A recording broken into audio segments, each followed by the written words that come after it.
What is up, YouTube? Today we're going to be talking about that 2K23. It's almost that time. It's that time of year again. We are about 2.5 weeks away from release. Now, when we talk about what games can do better here, I cover three very important aspects: gameplay, graphics, and presentation.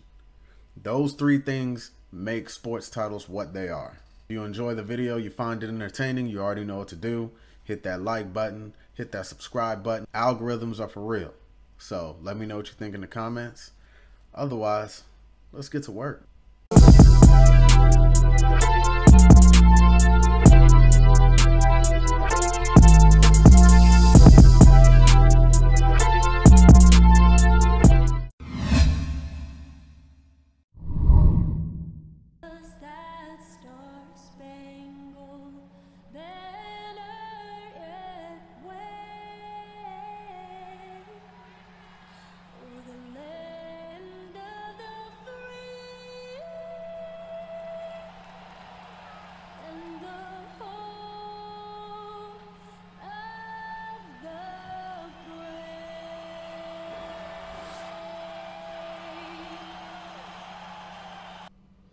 I believe for my money that NBA 2K sets the bar across the sports gaming genre where presentation is concerned. I believe whether it's Madden, whether it's MLB The Show, whether it's whatever NASCAR game, any type of sports game that you play, they should strive to match the presentation value of NBA 2K. Here's one thing that they do that I've never seen done. Multiple game intros. Some games I might see a highlight package with a music track while they show clips, highlight packages of players that make sense. Matisse Thybulle shooting a three, Luka Doncic driving to the basket, you know, something along those lines that makes sense, something that you would see. And then you might have a game with those same teams that features a whole lineup introduction, the way that you're seeing right now, where they actually call out every player. They introduce the away team just like in real life, like, oh, ho hum, look at these bums coming to play us in our house. But then they have the whole spectacular entrance for the home team, which is what you would see. That's the experience that we're after. That's the experience that we're looking for, right? Things like showing off the different matchups that you're going to deal with from a game-to-game basis. Things like showing different statistics. Like this one right here, for example, showing James Harden's assist totals on a year-over-year basis. Now, this statistic was taken from franchise mode, which means that whether you're playing in 2022 or 2027, if they decide to show this particular statistic graphic, it will be updated to match what is actually going on in your franchise mode.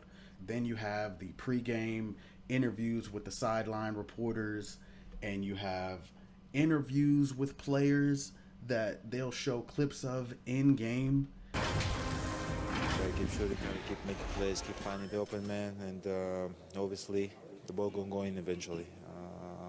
You know, it's a season, and there's gonna be games that you're not gonna play your best. You're not gonna knock down shots, but at the end of the day, we found ways to win, and gotta keep shooting the ball. Gotta keep shooting the ball.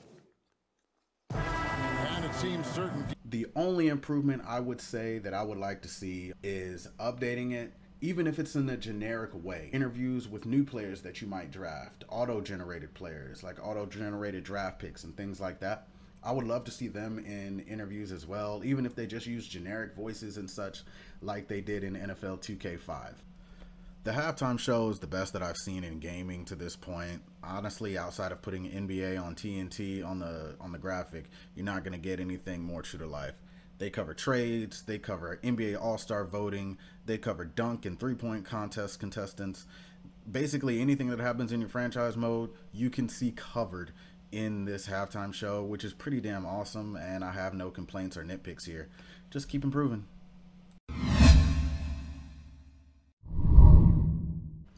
So let's talk about the situational AI gameplay in NBA 2K, right? I don't know how you improve on this. Shaq, who makes his living in the low post here, doesn't feel like he's in good enough position to make a play when given the ball, right? Now watch the way he reposts when he passes the ball out. All on his own. I'm not telling him to do this.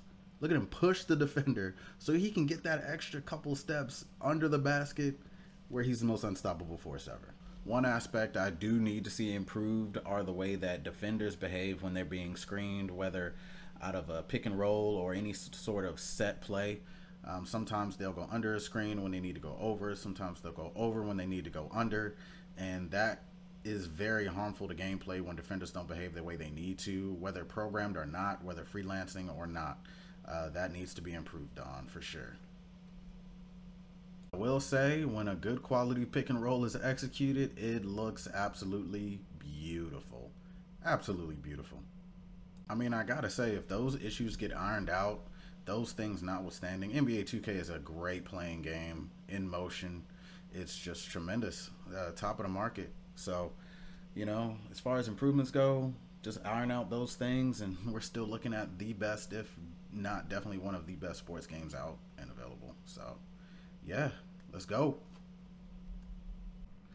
Franchise mode, my favorite mode in sports gaming, and I feel like NBA 2K once again is the benchmark for the sports gaming genre. Although I have not dabbled in MLB The Shows, I've heard that one is pretty legendary as well.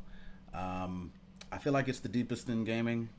I mean, team relocation, branding, arena design, uniform design, the way you can micromanage finances all the way down to jersey sales, the contract customization, how you can backload or front load contracts, player options, trade options, trades, the way you can track free agency. It's all incredible, right?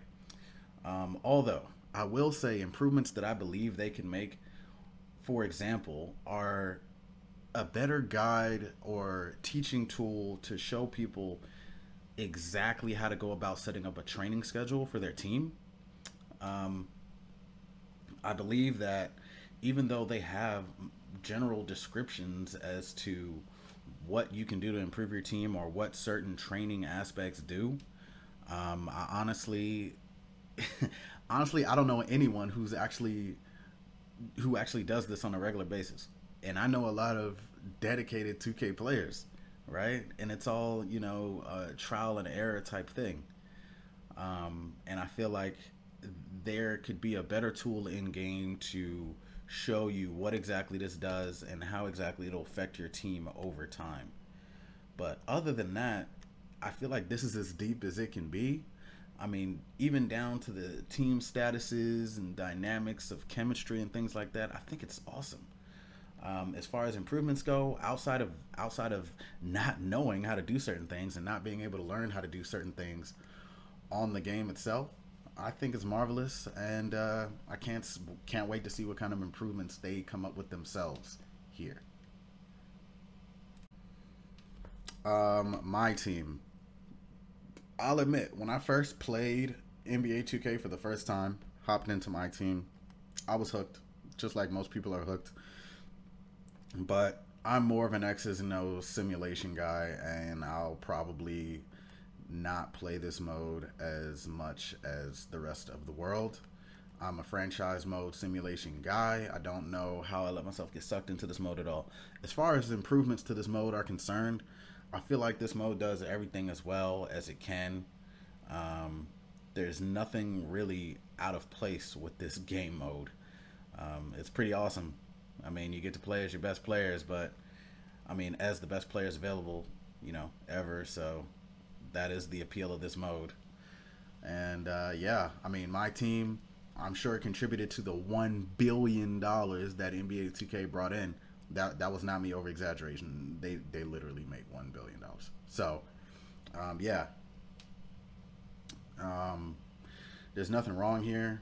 It is what it is. You know, for those that don't actually like playing real basketball, this is a great mode. So thumbs up.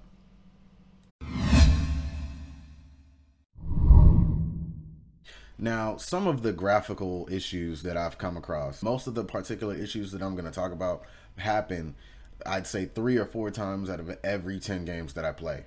So 30 to 40% of the time, I'm seeing this glitch. Here we have Bam Adebayo in transition. Look at that. Look at that. Where are his legs? Where are his thighs at? Is he a ghost? Does he skip leg day? What happened to his legs? The level of inclusion in this game has gone to a whole new level. Um, because he has no legs, but he's playing center for the Miami Heat. So there's that. Another issue that happens is during timeouts or coming back from timeouts or breaks in play where the players are in front of the bench in a huddle or coming back into play, they clip into each other. Like they fuse together. What is this? DBZ? No, they shouldn't be clipping inside of each other like that. It's a bad look. And just like the no legs glitch, it happens way too often. So there's that. Now, just remember that the critiques we offer today are in reference to one of the top sports games in the industry today. NBA 2K22 was an improvement over 21, just like 21 was a definite improvement over 20. And seeing as we're on next-gen systems now, I can only imagine what they have planned moving forward. Just clean up the graphical issues. The presentation is already the best in the genre, and the gameplay, top-notch. It's what I'd see on TNT, so, I can't really complain. I have high expectations for 23. I will be getting the game on the 8th, and I will be doing a review with a fine-tooth comb to nitpick the hell out of it. Anyway, until then, it's been your boy Breezy. I'm out.